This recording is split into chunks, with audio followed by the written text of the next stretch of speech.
I talked to you guys, early when I first took the job, and I told you how much I respect you, and I understand that you have to do a job. But I also want you guys to know that I don't want to make a statement or say something when I don't have the facts or information. So therefore, I have to come back and, and explain myself. So, we got a lot of information the last couple of days. Baker is still working. I know a lot of you guys were there pre-practice. You saw him work out. It's still a day-to-day process with him. Sam came back today, looked pretty good, took some reps on the scout team, and PJ took all the reps with the ones. He's going to be the starter this week moving forward. And with that, I'll take your questions. PJ will be the starter. Yes, he will. When you say moving forward, just week by week? Week by week, week by week. I thought we had a great day of practice today. Was it perfect? No. But putting the pads on again, the intensity was there, the effort, a lot of things that we got to improve on, but I saw a lot of progress today. So I'm excited about where we are, and we just got to make sure that we stack another one tomorrow. What kind of timetable is realistic for Sam at this point? Well, I think it's really all predicated off him and how he progressed. We got that 21-day window. But again, you don't want to try to press him too soon. He hasn't really, done anything for a while, so I don't want him to have a relapse. But I would trust his judgment and, his communication with us and the training staff. You also activated Roy's IR window. He looked like he was maybe participating a little bit more. What did you see from him today? Again, I think a guy that's going to add some value inside with the rotation. He's played a lot for us. We tried to monitor his reps as well, because when you get back, you don't want to just put a lot on those guys and all of a sudden you get pulls again. So I think he'll be ready for Sunday. Steve, there weren't a whole lot of downfield completions last week against the Rams with PJ at quarterback. Do you anticipate trying to throw the ball more downfield this week with him? I anticipate us trying to do whatever we can to win a football game, So if that's pushing the ball down the field, if that's running the ball a certain amount of times, we'll see exactly how the game flows. You talked about cohesiveness and the identity of the team previously. Can you talk about what's your biggest indicator to let you know that you're getting, to the result that you want with all that? Well, I think number one, the day-to-day approach. I think the guys are attentive, great communication in the meetings. When we go out on the field, everybody's locked in. So I see the energy, I see the attention to detail. We just got to continue to press and get the results that we want on Sunday. Josh Smith on that depth chart moved up. Can you talk about your plans for Shy and just the rest of the wide receiver group for this week coming up? Again, the guys that perform well in practice, those are guys that we'll build confidence and trust in. Those are guys that will play. Terrace had a great day today, doing some good things, catching the ball cleanly, getting vertical up the field. I'm very pleased with that group. I think they work hard. I think Joe does a great job with them. And, again, we just got to make sure that we as coaches, starting with myself, are putting these guys in position to be successful. Steve, who's your backup quarterback this week? Right now it's going to be Eason. I don't see Sam in a position where he's going to progress. I don't feel comfortable as a head coach trying to press that. When he shows me and can communicate to me that he's ready, then we'll move forward. Will you work to get Eason maybe more reps with the second group or even the first group than he did last week? It just depends. Again, I have confidence in PJ. Like for him to be able to finish and stay in the game. Unfortunately, he got that hit. Easton does get certain looks in practice, but in the game right there, I love to stay with PJ. Just to be clear, I meant in practice. Oh yeah, of course. I think we have to do a good job to the point to where we give him certain looks. So if he gets in the game like he did last week, he's prepared. I'm sorry about that. Steve, with Baker, do you have kind of a timeline of when is he going to be out several weeks? I guess is what I'm saying. It's tough to say. I'm just going off really what the medical staff is giving me, and I don't know if you were out there pre-game, pre-practice rather. He worked out well. You saw him running. He can cut. So he's a very tough physical individual. So we'll see exactly how it goes the next week or two. Steve, because he's so tough, do you almost feel like you have to protect him a little bit because he really wants to get out there? Oh, he wants to play. He wanted to play last week, So we have to be smart. I have to be smart as the head coach and make sure I'm not putting him in harm's way. Most importantly, this team. We put him out there, and all of a sudden, PJ gets hurt, he goes out there, he gets hurt on the second play, and then now the question is going to come for you guys why you put him in. So I got to make that judgment call. Do you want to get a look at Sam down the road in a game? Of course I do. Sam has played a lot of football in this league. He's done some great things. He started a lot for us here. So, again, it's just really trying to figure out exactly the timing of that. Steve, some of these questions about the offense may be slightly unfair considering your role prior to last week. But with that being said, on Monday, you said that watching the Rams game, you thought the offense was close on third down. What can you and the offensive coaches do specifically on third down to help the players better execute? Well, I think, number one, really when you look at schematically what they're giving us, is it zone? Okay, we got to find a soft spot in the zone. If it's man-to-man, we got to do a great job winning at the line of scrimmage and creating separation, so the quarterback can get the ball out there. So I think everything is predicated off really what you're seeing in that situation. So to answer your question, it's based off the defense of what they're giving us and making sure that we give the guys the proper tools. With that being said, 8 of PJ's third down tries, of those 8, 4 were screens, 2 were runs with pass options. Is that how you anticipated third down being called on Sunday? Number one, let me credit you for your homework. That's pretty impressive, right?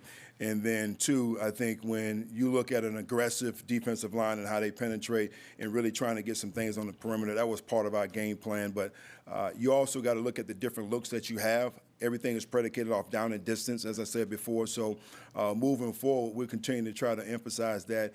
And based off D&D, all right, that's how we'll call it. Thank you.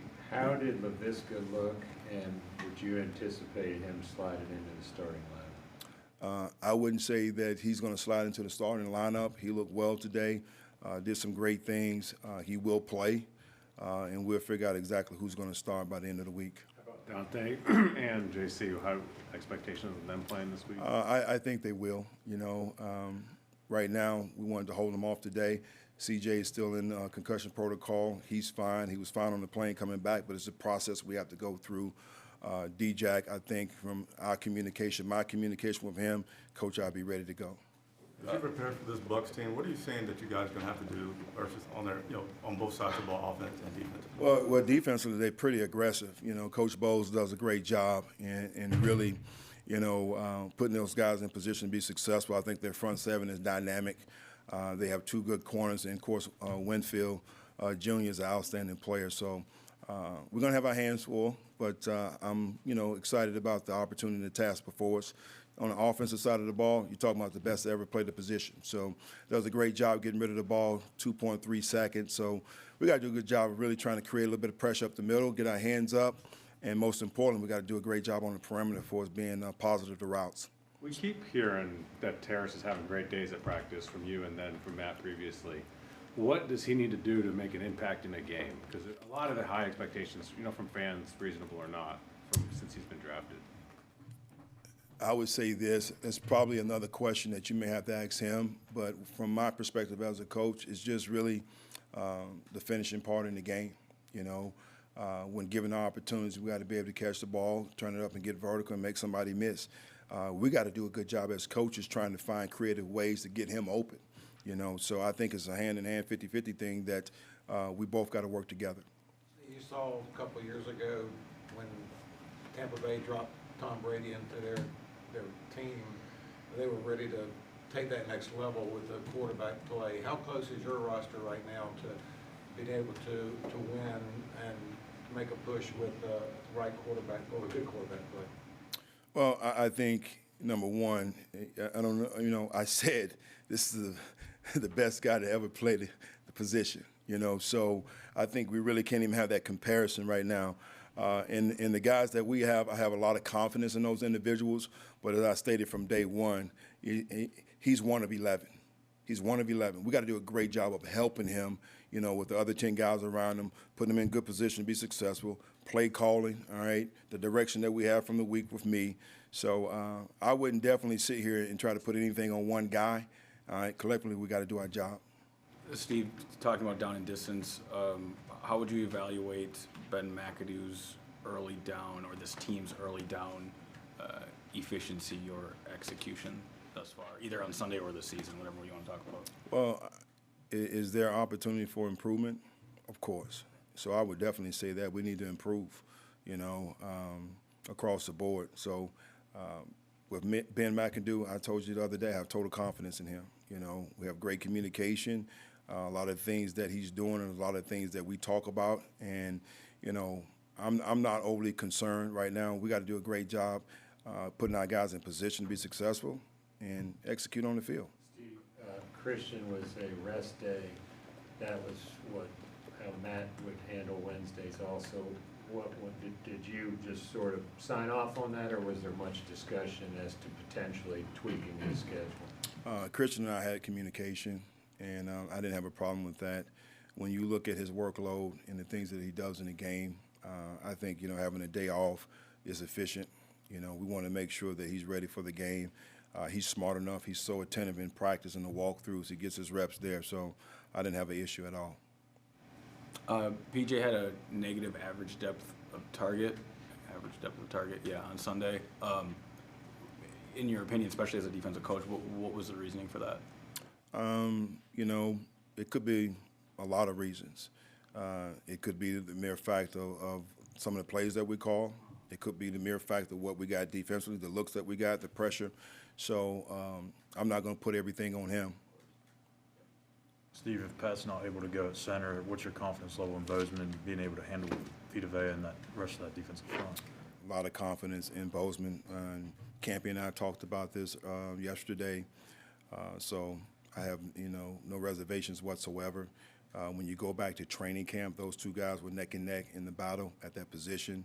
So with Bozeman stepping in, I don't feel like we're going to miss a beat. Are you excited, and what sort of reception do you think you and the team will get Sunday? I mean, certain things have gotten a little toxic at the end of Matt's era.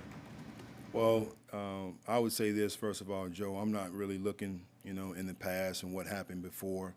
I will, tell our fans, we'd love for you guys to show up en masse, and like to see a sea of blue out there on Sunday, because I think our players thrive off that. I think that's what they need. This is a divisional game. We've had some, great battles over the years, particularly when I've been here before, and I know what this game means. So definitely want the fans to come out and support. Steve, you just mentioned you don't want to look into the past, but you've been here when things have gone well. Monday, you maintain that you guys are close. You get right back into the mix with this upcoming stretch of games. What are you seeing that gives you that belief that these guys can kind of pull this thing out of the fire? Really, the men in the locker room and how they come to work each and every day. We came in here on Monday, nobody was hanging their head, even after the game in the locker room, so attentive. They realize they're great. We just have to find a way right here to finish. And that was one of the things I kept harping on in practice today as we orchestrate practice.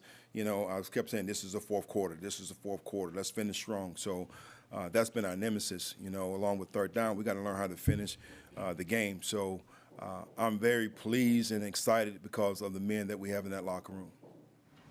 Is there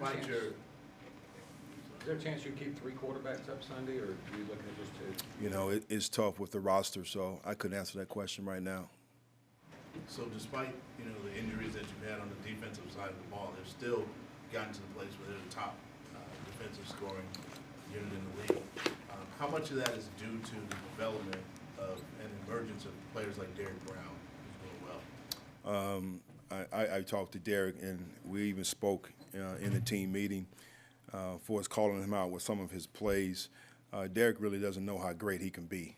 I'm very pleased with his progress the last couple of weeks. Really, taking on the double team, splitting it, doing a great job for us, getting push up the middle, what we call gap and a half, shed, making plays in the backfield. So I'm excited where he is. We got to continue to progress and grow, but he's definitely a good player for us. Is there a guy that he kind of reminds you of that you've worked with in the past?